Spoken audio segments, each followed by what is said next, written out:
we have to mute it. Yeah, it's probably already muted, but it's better to wait and find out.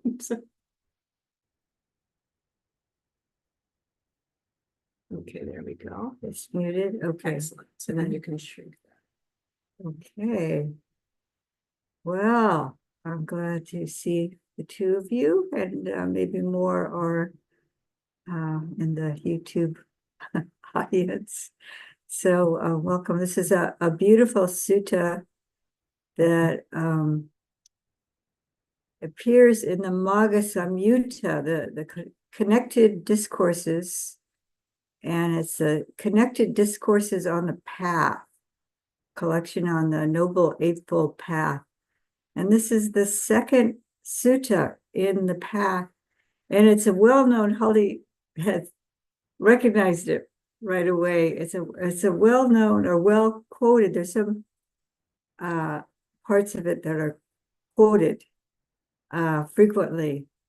And this is a Bhante Sujato translated as half the spiritual life. This upada is half. And Bhikkhu Bodhi has translated it as Also, pardon me? half the holy life. Half the holy life. I'm trying to get it on another device so I'll read it a little bit from Bhante Bodhi's too, just because it's nice to have a comparison in translations. I think anyone who's interested in the suttas and interested in Pali could go to Sutta Central. And as you can see, here there's you can click on a word. You just happen to, if you happen to know what you're looking for, if you know a little bit of Pali vocabulary, but you can just click and find the word you're looking for, because you'll say, oh, Bhante Bodhi has translated it this way, and Bhante Sujato has translated that word that way. Why is he saying the spiritual life? We'll get to that pretty soon. Instead of holy life, for instance. Maybe you wouldn't ask that question, but some people just like try to see what that word actually is that they're translating a little bit differently. So we'll start reading, and then I'll click on a few words. And if you have some questions, please put them in the chat, and then we can get to them. That way I can read through it, and then we can go back to where the questions arose from, so you don't lose the question. So have I heard? At one time, the Buddha was staying in the land of the Sakyans, where they have a town named Townsville. That's kind of cute, because it's also, I looked it up, and one of the translations is market town. So it was just some generic market town. And so then well, I won't spend time finding the name, the actual, how it would appear in Pali.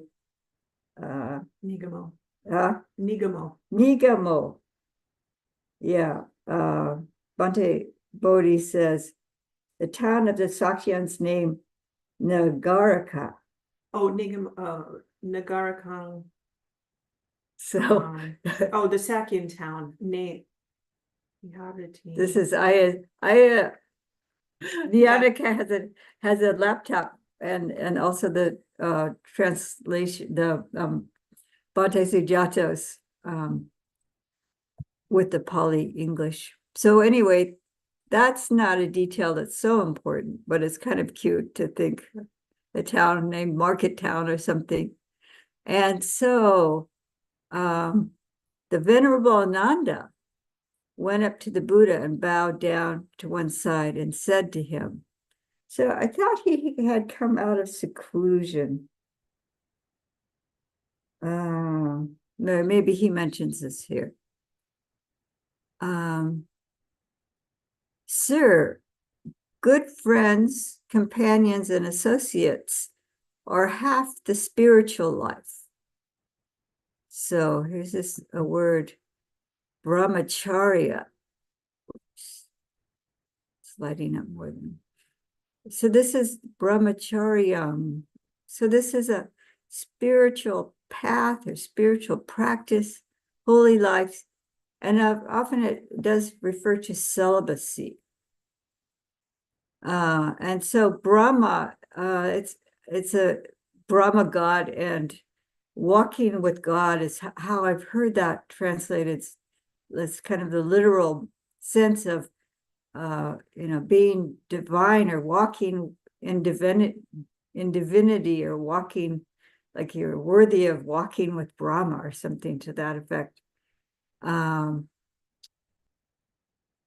then this is what conclusion that the Kalyanamita is here, and that's excellent friendship, the fact of having spiritual companionship. And then there's these words are often repeated kind of for emphasis, or just phrased in a little way. It would be kind of like speaking a little bit poetically, where you would emphasize something by repeating it or stating it in a little bit different way. So then the Lord Buddha says, not so, Ananda. So this is what often this little bit here is what people remember. Good friends, companions, and associates are the whole of the spiritual life. So this is the word here is sakala me vidam. This is the whole, or oops, got it there. Vidam, whole. Sakala is the whole, the entirety of it. So that's a very interesting thing. Why would Venerable Ananda think it was like half and half? What would be the other half? So half of the spiritual life, maybe your companions, and then maybe the other half is you. Or seclusion. Or seclusion. Janneke says seclusion. Maybe. I'm just throwing out an option. Or could be. But I don't know what Venerable Ananda was saying, thinking. Janneka's looking up something. The commentary is just as you thought. It says this practice, when he was in seclusion, Ananda thought this practice of an ascetic succeeds for one who relies on good friends and on his own manly effort. There we go. Okay. So half of it depends on good friends and half on one's own manly effort. So your own physical or human effort. So the Lord Buddha says, no, that's not true. Not so.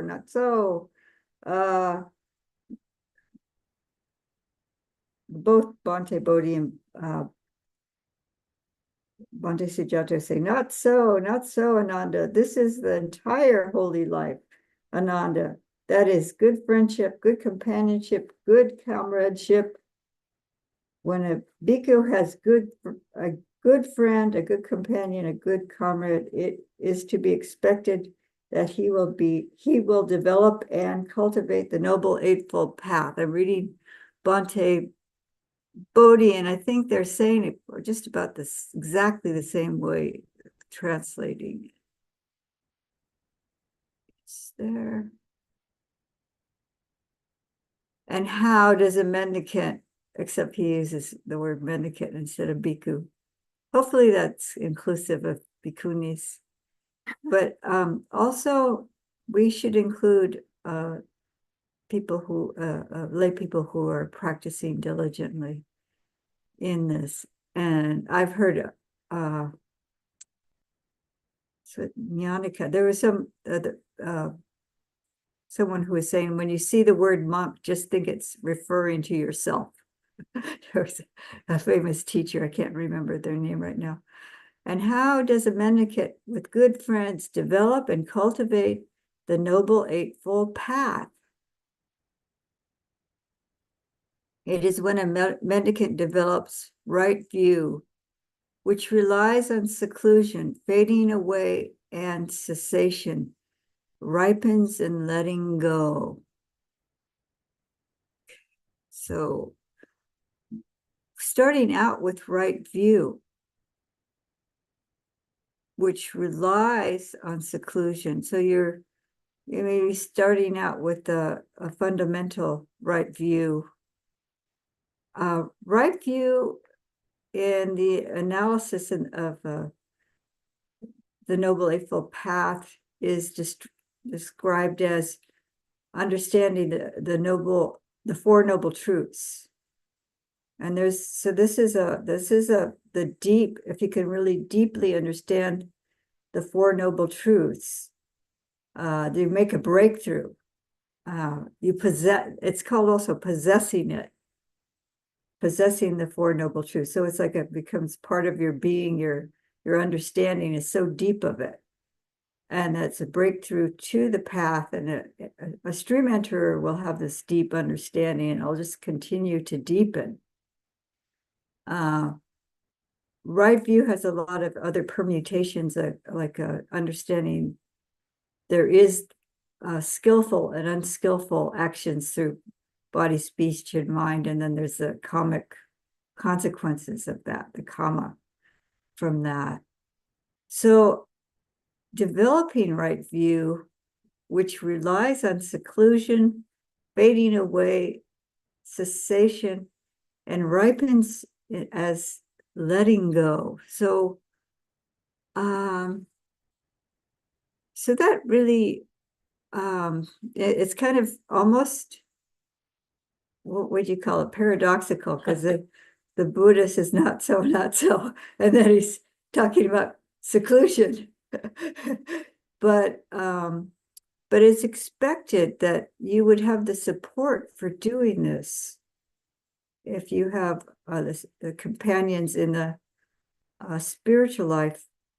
Like Holly was talking about having a friend that she speaks with, and just like reviewing the 5 precepts together. If there's something that's, you want to talk about, oh, I'm having a hard time keeping this particular precept. And that's a real wonderful support. And that keeping your sila well is a really a foundation for samadhi. So this is also tying into the wholesome and the unwholesome, that you're supporting one another with wholesome activity through body, speech, and mind. Do you have anything you'd like to add to this about right view before we go to the? No, not at this time. Thank you. Yeah. So then, which relies on, this is samaditi. That's translated as right view, correct outlook, correct belief, having right view. And then bhavati has to do with developing, cultivating, and viveka, that's the seclusion. And this is through body, through going physical seclusion. It can be mental seclusion, and really deep seclusion in samadhi, a deeper, I had the 3 here written down. Viveka is kaya viveka, chitta viveka, and there's upadhi viveka, which is just, it's a nibbana, actually. So so this is fading away with raga. That's also, raga is passion. So that's what is fading away? The raga is fading away. And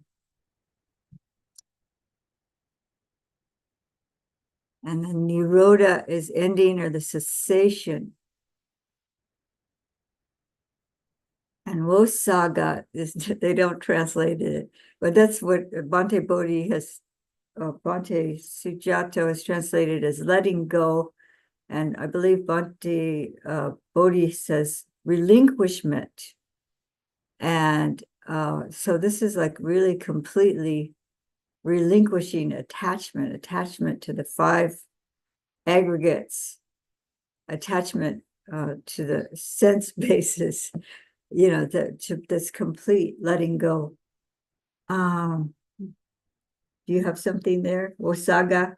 Yeah, relinquishing, I just cited, the second word is relaxation, handing over, donation and gift. So yeah, so there is Wosaga is also generosity, giving.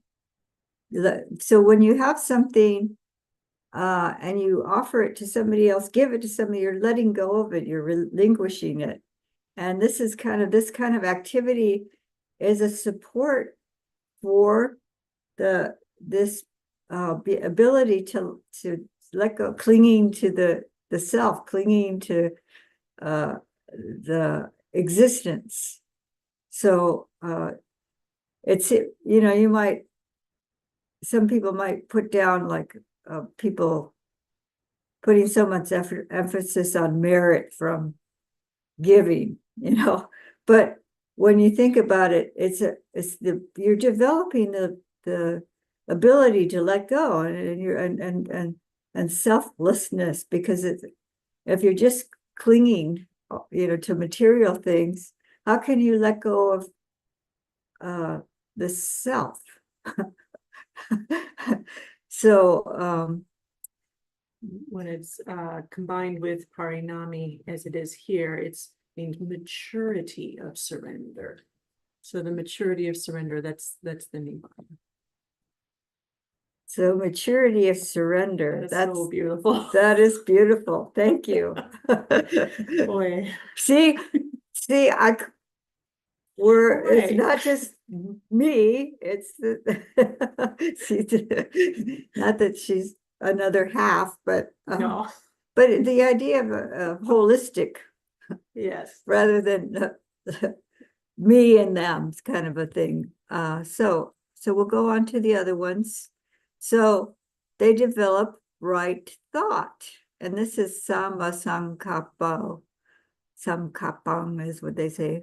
It says correct intentions. I think Bhante Bodhi translates it as intention. Okay. They develop right intention, which is dependent on relies or dependent on seclusion, fading away, cessation, and ripens in relinquishment or letting go. Right speech, that's pretty clear that samma vaca is right speech. There's not very often translated as anything else. Right action, right livelihood, right effort, right mindfulness, and right immersion. This is another word that has a lot of different translations, which some people really object to. Concentration, Bhante Bodhi uses that term because when he was first translating, he was relying on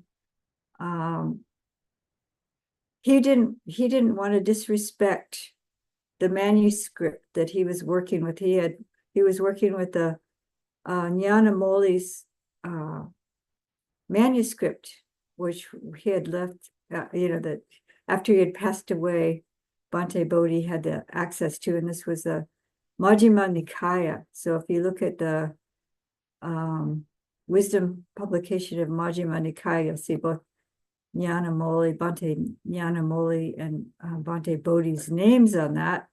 And that's because Bhante Bodhi took up this manuscript.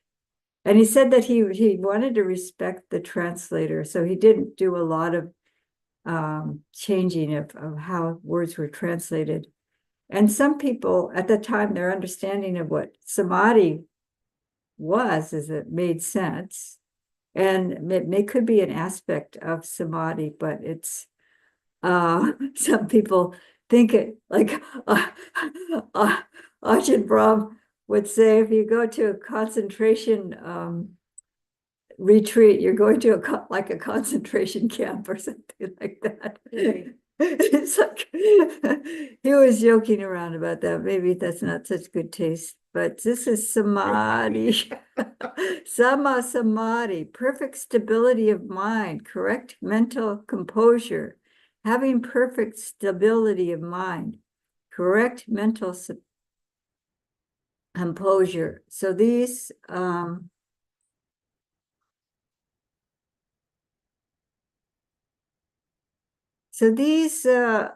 translations should find a one word. Immersion is how Bhante Sujato translates it. Collectiveness of mind. So this is relying on seclusion, fading away cessation, and ripening and letting go. So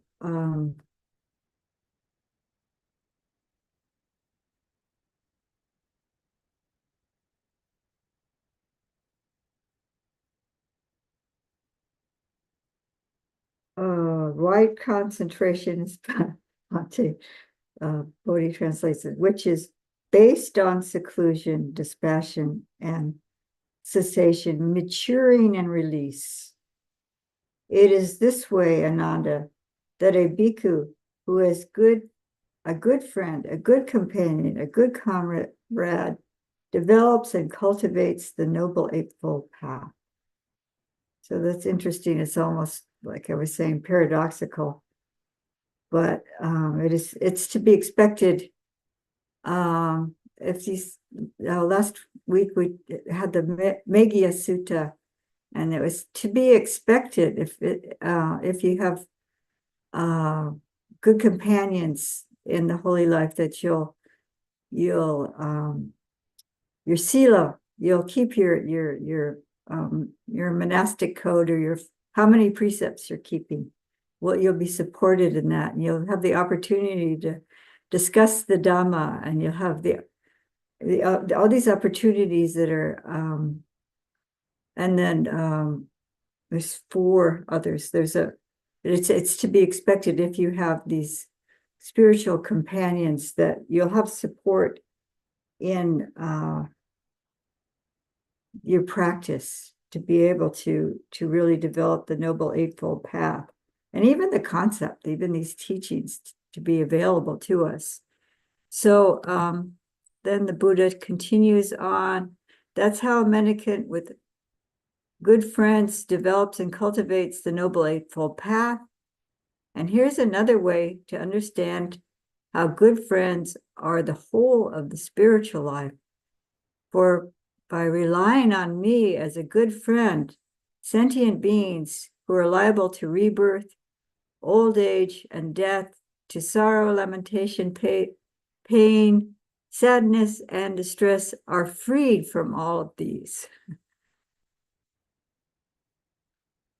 This is another way to understand how good friends are the whole of the spiritual life. So the Buddha is saying that he's our friend, and he's given these teachings. These teachings have been memorized and passed down orally, and then put into writing and translated.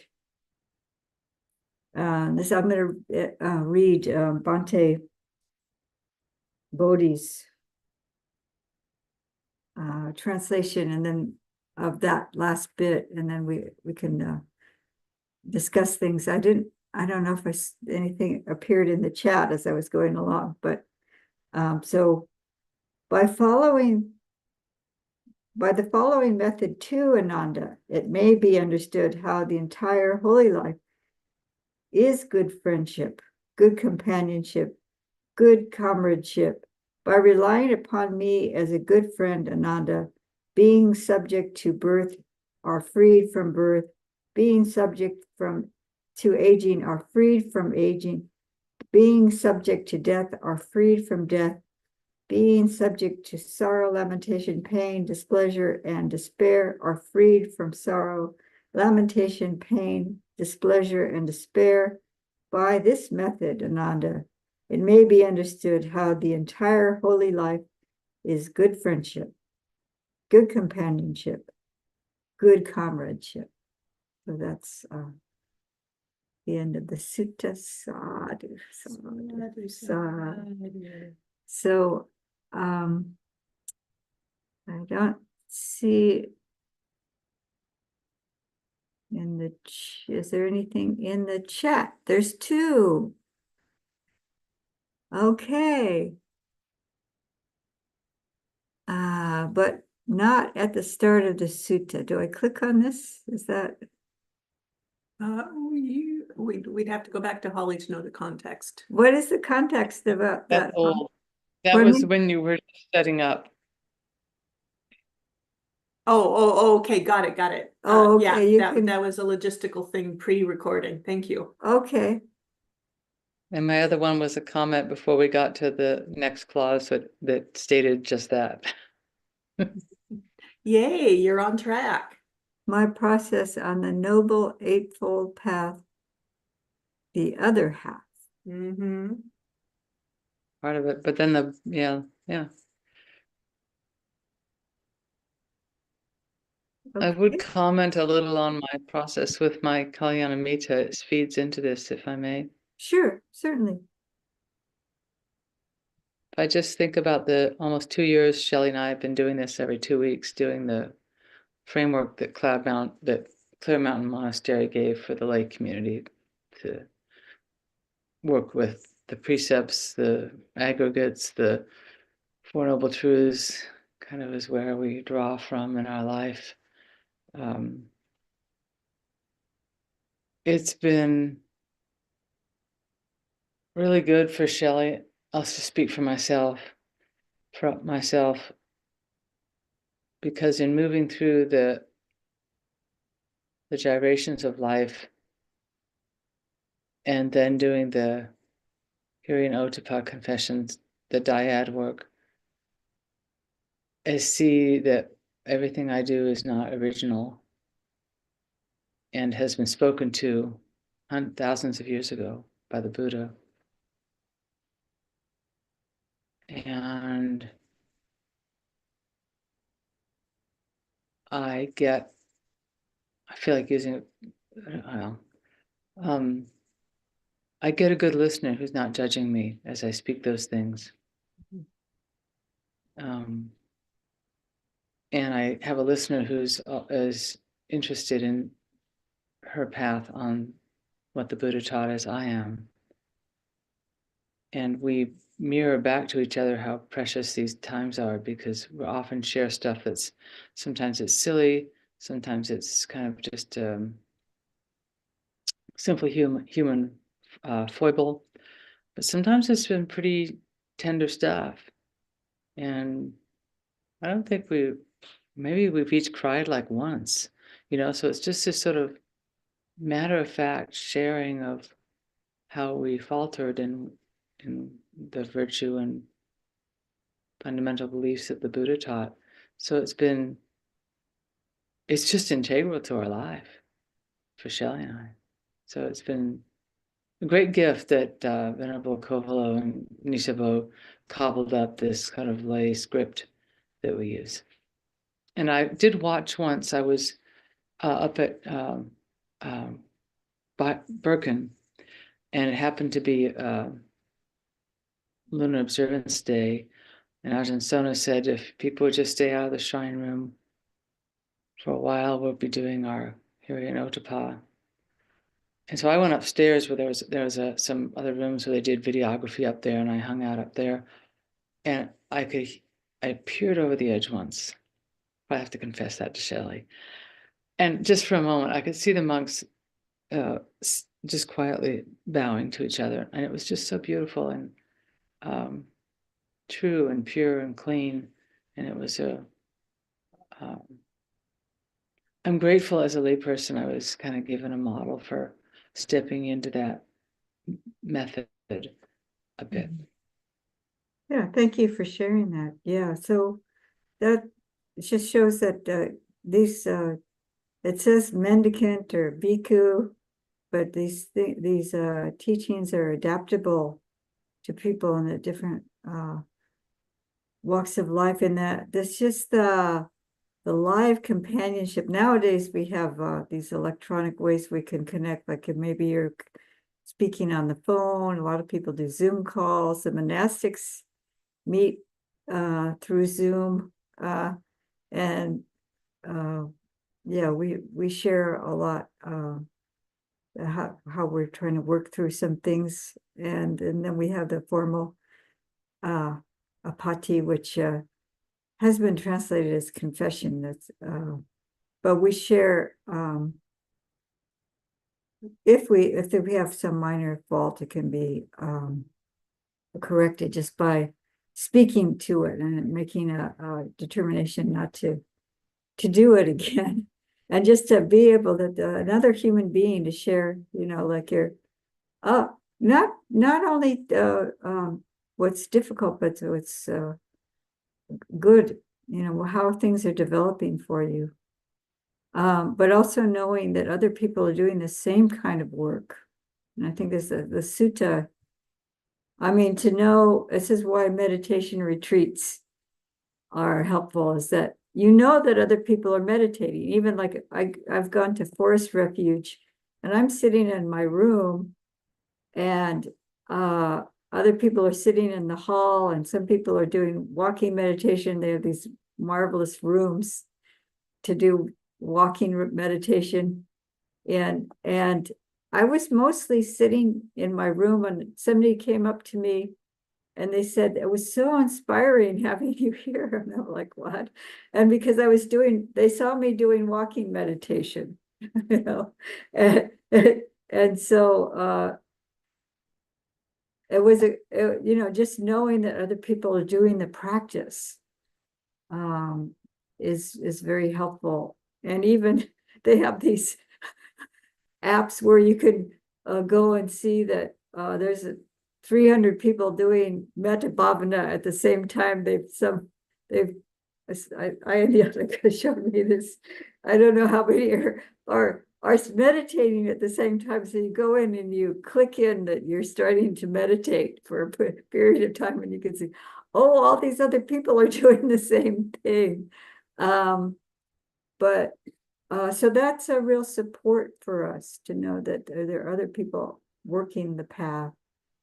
And yeah, it comes in a lot of different ways. And as the Buddha said at the end, that he opened the doors to the deathless.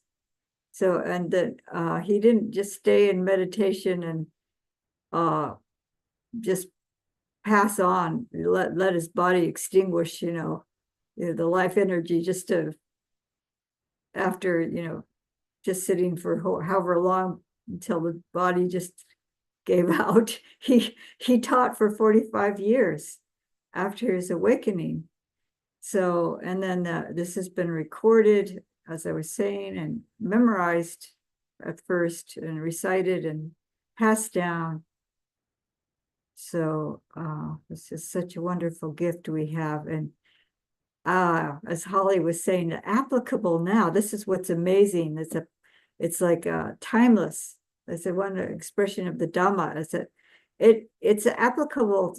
The human mind is not so different than it was the time of the Buddha, so we can apply these teachings to our current existence, even though we think, oh, this is modern life, this is so different than the time of the Buddha, but people are still behaving in the same ways, and they have, they're still being controlled by greed, hate, and delusion. And there's ways of it to uproot those and to develop instead develop a contentment or generosity and metta or loving kindness and wisdom.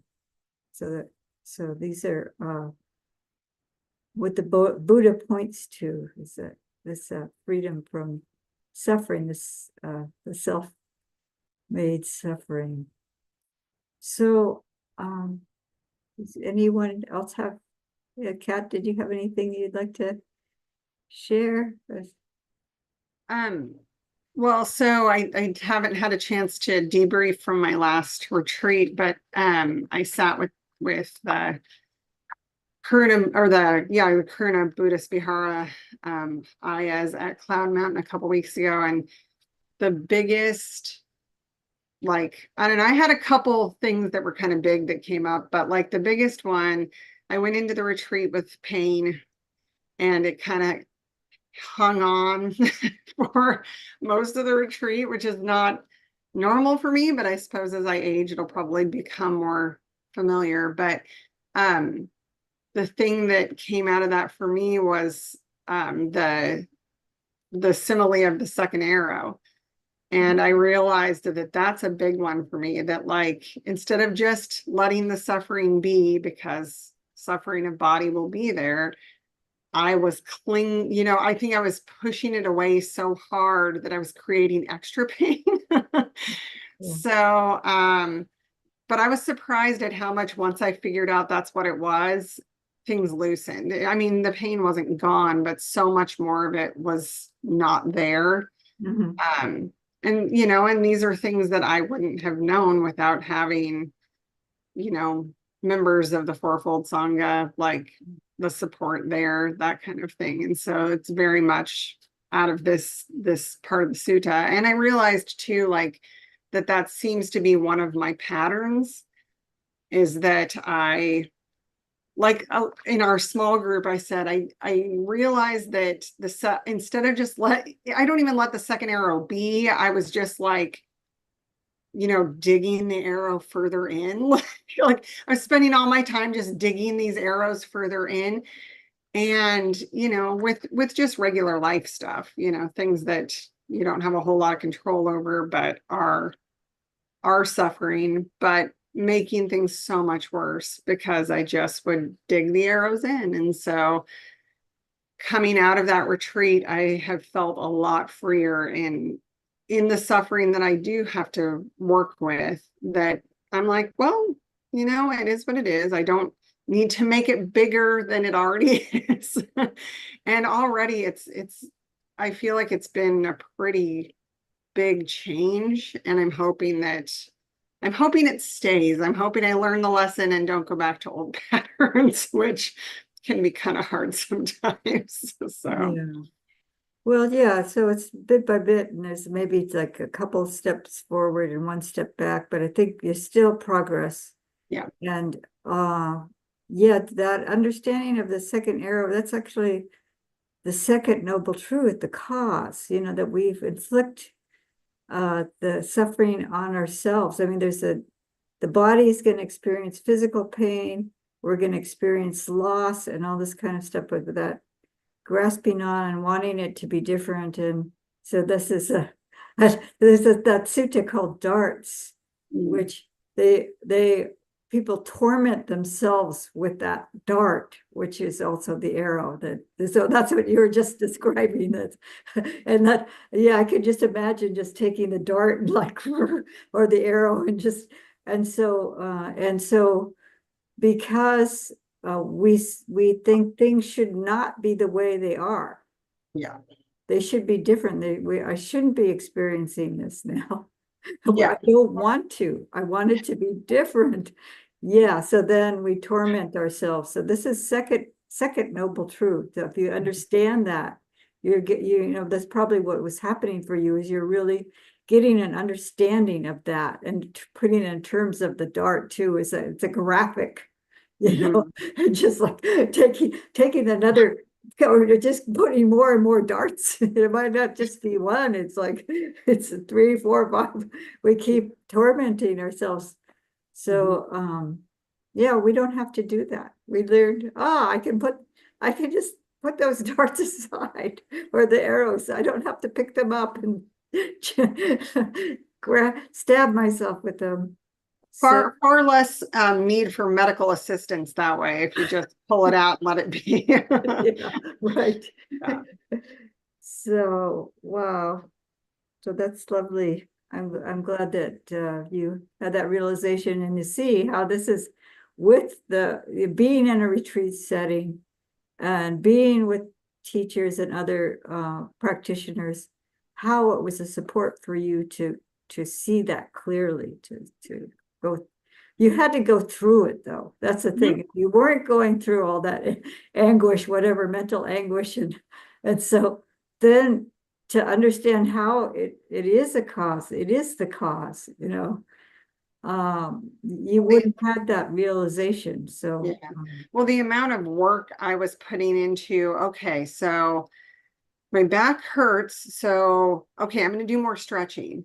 Okay, that didn't work. I'm going to do less stretching. Okay, more heat, less heat, more movement, less, you know, like the amount of mental gymnastics I was doing to try to figure out how to fix the problem instead of, but I was shocked. I was shocked at how much when even just once I realized and I was like, oh, just loosen, just let it go. Like how much it really felt like it felt better. Like, and it probably did because all the muscles around there were probably contracting to like hold it all together. And yeah, it was, I feel like sometimes the insights we have aren't quite that visceral. And I think having it be so embodied was really interesting because sometimes the anguish we're causing ourselves is more mental and you know you may not actually feel the openness as much as you might like if it's more of a physical thing. I don't know, but for, at least for me, having it be a physical difference really changed my relationship to it. So it was quite profound. Like I wish that I had learned this long time ago. I could have saved myself so much suffering. but you also, when you're sitting still, you might notice there's a pain, and the mind just seizes onto it. Well, that is the tension. And then if you bring your attention to another part of the body and not focus on it, then the experience is different, and sometimes those pains just vanish. I've had that experience where there's the muscles relax, or just it's just momentary. But when we seize onto it, or aversion is also seizing, because well, I always have this thing where I don't want this, so I'm pushing it away. So that this is that, or it's actually a kind of a grasping, because the mind is pushing against it.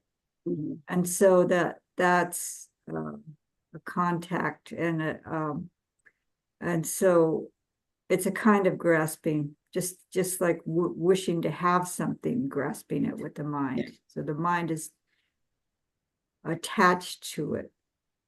Yeah, and I think I tend to be kind of an aversive type if they're, I think I've heard people say like, not that everyone fits into this, but they're kind of the grasping types and the aversive types. And I think I tend to be an aversive type. Yeah, the way that I don't type, want. yeah. Like, and so that very much fits that patterning for me too, that it's like the idea of pushing it away instead of just trying to let it be with it with equanimity. Yeah. Know that it won't last forever. It's a type of wanting. Yeah. Wanting it not to be, wanting it to be gone, wanting it to be different. So, so, and then when you start letting go of the aversive aspects, then you start noticing there is greed there. I feel like I felt like I've been predominantly a dosa type, a anger type, or a aversive type, and so gradually we're letting it go more and more and more and more, and then I see, oh, I'm not free of greed. That's there too. It's like, so, but we just become more sensitive and aware of our what work we need to do. So congratulations. Yeah, no, I mean, I was very happy with that realization, and I've been working really hard coming back to my lay life and my working life to try to make sure that I don't, grasp that second arrow. Like, I feel like I need, at this point, a tattoo that says beware the second arrow, like, because that's my, Yeah. so we'll see. That might be a tattoo that's coming my way. I don't know. But I think that it's kind of more too like, oh, I see that pushing away. I see the aversion. Mhm. And then it's like, there's a simile of the bonfire for greed, but you can apply it for hatred. If there's a fire burning and you keep adding fuel to it, then it's going to keep burning. But if you see the fire and you just contain it and let it burn out, sometimes that's what you have to do. So you're once, like if you see a spark, then you're going to try to put it out as quickly as you can. But once the fire is burning, sometimes, you contain it, you just let it burn out. So it Well, depends. So instead of saying adding, I always say not to add more aversion to aversion, like, oh no, I'm doing it again. And so then you're trying to push that away, but it's just, oh, okay, there's that tendency. I see that tendency. You catch it sooner and sooner. And then yeah, it's that's the kind of like hope. scattering. There's a fire, you come along and there's a campfire that somebody has just left burning and no one's attending it, and you're hiking in the woods, and you take and you scatter the inside where it's burning, so that you can see the different logs are scattered apart and they go out more quickly. So Mhm. you just kind of like tend to it, like you see what's there. Oh, I see the aversion. I see how when somebody said such and such, or I see that, oh, my leg is hurting or my back is hurting, and I can see that tendency to want to push it away. And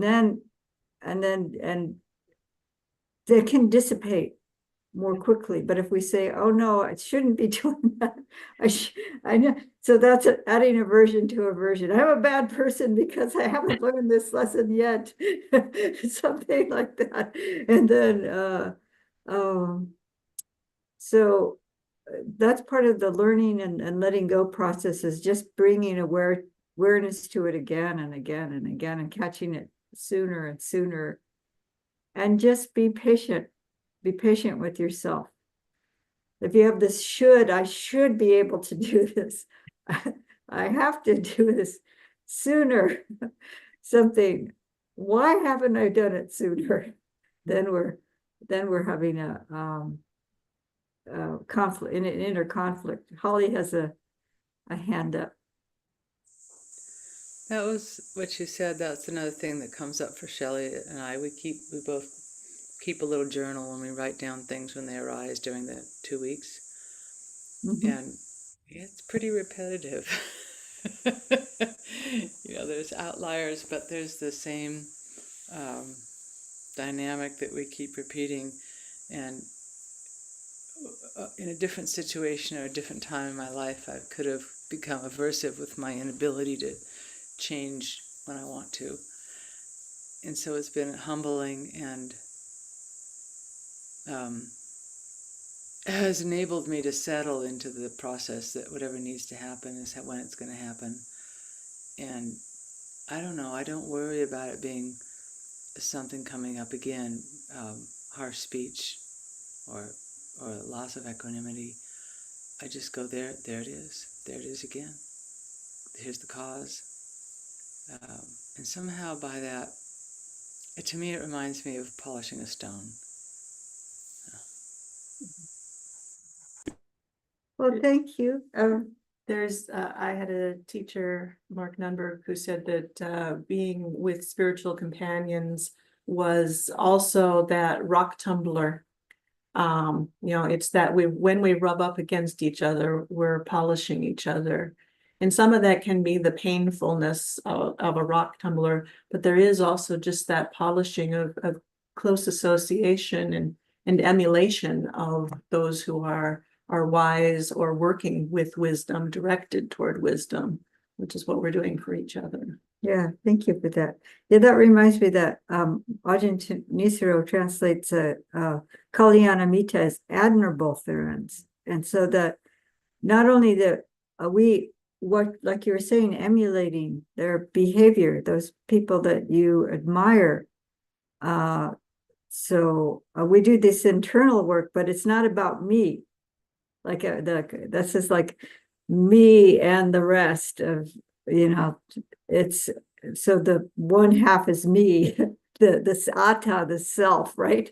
It's, so we're letting go of all of that, and but we can emulate after those who we admire. So thank you for that, and we should probably close. But it's really lovely having the two of you join us, and